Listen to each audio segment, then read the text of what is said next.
Hey y'all, Joefer here, the Cranky Old Gay Guy. Oh boy, I am sitting here and I've been editing for a good 2 or 3 hours.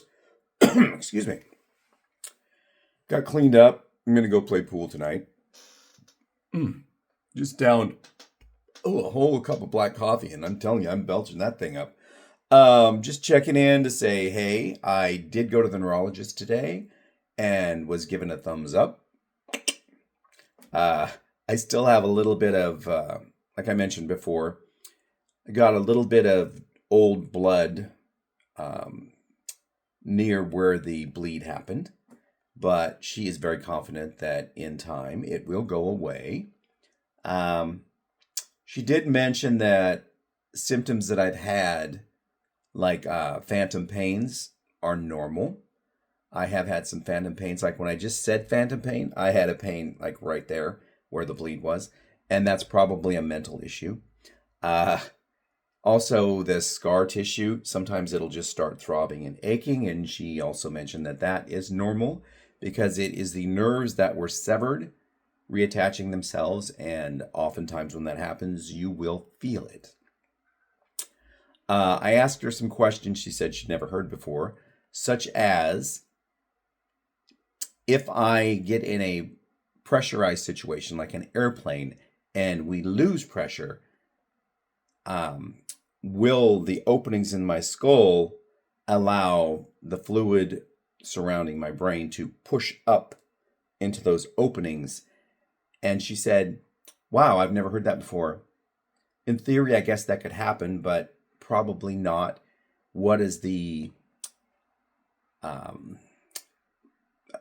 see, I'm losing a word. She said this is also very common. uh what are the possibilities that that will actually happen? It's a very low percentage. What is the word I'm looking for? I want to say that it's very rare. So she's saying, what is the something that would actually occur to you? How many times are you in a situation where you get depressurized and your brain's going to explode? Um, I was going to kind of correlate that with breast implants because at least in old times, 70s, 1970s, 60s, the implants, there were reports that when you get in an airplane, even though it's pressurized, when you reach a certain elevation, the breasts, what they're made of, would expand and it could be uncomfortable and painful. She did mention that if I ever go to a high altitude area, like Colorado, and she mentioned she lived there and she was at 7,000 feet, but she had to drive over the Continental Divide to go somewhere, and it's over 11,000 feet. And although you feel it, she said, because of this and the fact that these are here, it would be much more uncomfortable for me than someone who's never had holes drilled in their head. That's good to know. I don't plan on going to 11,000 feet anytime soon, but who knows? Who really knows? What else did I ask her? Oh, I said if I was mugged and someone hit the area where the burr holes are, is that going to make me more vulnerable? And she said, no, they would have to know exactly where they're at. And I said, well, what about like a head massage? And she said, no, that shouldn't help hurt you either because they're not going to really be getting their fingers down into the holes because they're covered with scar tissue and skin. And then I mentioned putting plates over the holes during surgery because my surgeon said he would not do that. And she said, I would do that if I was the surgeon. And the surgeon that I work with, she is a neurologist who is also a neurosurgeon PA. So she doesn't do the surgery, but she assists. She said, I would always do that. And the surgeon that she works with would always do that.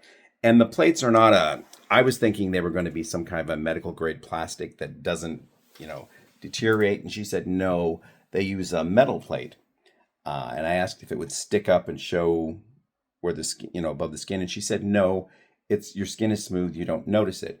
But then she also went on she goes, but now, devil's advocate, the reason that your surgeon might not want to do that is because if I was to tell them that you want this before you had surgery and they didn't want to do it, they'd say, well, 10 years down the road, those metal plates start disintegrating and they cause problems. You have to go in and replace them or clean out the area. And then she mentioned that she has elderly patients who've had plates covering holes that they've had done, or where they've had to remove the skull plate itself and they just have a metal plate there instead of the actual skull. She said that she's seen them come in and the skin itself, it rots away and shows the metal plate. It's not smooth anymore. You actually can see the plate through the thinning skin because the plate has started to deteriorate and I guess it eats away inside under the scalp on the skin. Something like that. And there was one other question I had and we talked about that had to do with that.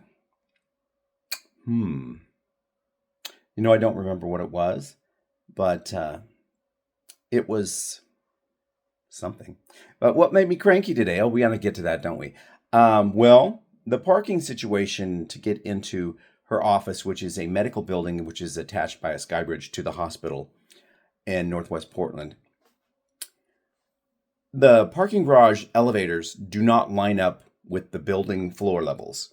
So you have to get in an elevator in the parking garage and read this map that doesn't make, it's a confusing map, okay? It goes A, C, E, and then it goes B, E, F, or something like that. And they're not level. And you're standing in between floors when you get on an elevator. So the floor that I was on is C, but I parked on level B, but I had to go to level G and then go through an entrance on I think G is the top one. I had to go out and now I'm up on top of and it's all open on top of the parking garage. And I had to go into level G and then find an elevator to go to 4, which was the floor I needed to go to in the first place. Her recommendation on that, because I complained about this last time I was there and how confusing it was, and it would be great if the signs just said, enter the hospital on this level, level G, and you'll get to the right elevator. That would be perfect, but they don't say that. Instead, they have entrances on different floors that are usually the lower level of the parking garage. So if you get off on level C, you can walk to level C or level B of the garage, but there's no entrance to the hospital on those two levels. So you have to go up to D and E, and then they don't tell you which is the entrance on E or is it on D. They don't tell you, and there are no signs that say that. So it's confusing. So she said, instead, next time you come, if you have to come here, I don't have another appointment with her. She said, I won't need one unless I start having super strokey symptoms and I need to be checked out. She said, then call us and make an appointment. But she said, park at the actual hospital and give your keys to the valet. So drive up to the turnaround and let them park your car. And then you can go in the regular hospital up to level 2 or 3, wherever the sky bridge is, and you walk across and you're fine. Well, that seems just as traumatic as parking in the garage myself and finding my way in. So that kind of made me cranky. And then I get there and I had to wait 25 minutes to be taken back because they were running behind. And then when I got into the room, someone had just left that room, so they hadn't come in and move the paper off of the bed lounge doctor pad, whatever you want to call it. So the person who took me back was all embarrassed that the paper hadn't been changed. So she started doing that, and then she wiped everything down with her cleaning cloth and her antiseptic. And she got on the computer, checked me in, and apologized profusely. I told her, it's okay. I'm going to let Yelp handle this affair. She just laughed. I'm not on Yelp, so I'm not going to give them a review for that. And then I waited another about 10 to 12 minutes before the doctor actually came in. And then the neurosurgeon, the neurologist, the neurosurgeon PA, came in and apologized for being late and how hectic the day was. And while I was in the waiting room, a patient came in with their attendee. That's who's bringing them in and pushing them around and stuff. Checked in, and they were 30 minutes late, so they would not see them. And they said, you're going to have to call. We'll check in. We'll call you back, and you can make another appointment for another day. I felt bad for the person because obviously they had struggled to get to the doctor's office. I'm pretty sure I know why they wouldn't see them, even though their appointment would have been for an hour. They still had 30 minutes left, but because the doctors were running behind, and that's all the doctors in this office, I'm sure that's why they said, well, just, cancel that one. We see them every month anyway, so cancel that one, and that'll help us catch up. I mean, it's a business. That's how they have to run it. And I get that. But if I was that person who was late and struggled to get there, I would be pretty upset. And because being late would have been no fault of my own, I would have insisted that they work me in. But that's just me because I can be cranky. All right, that's all I got for you today. I am off now to the Eagle to do a little free ball-in, as they call it. I hope all of you have a good time, and if you're in the Portland area, maybe see you there.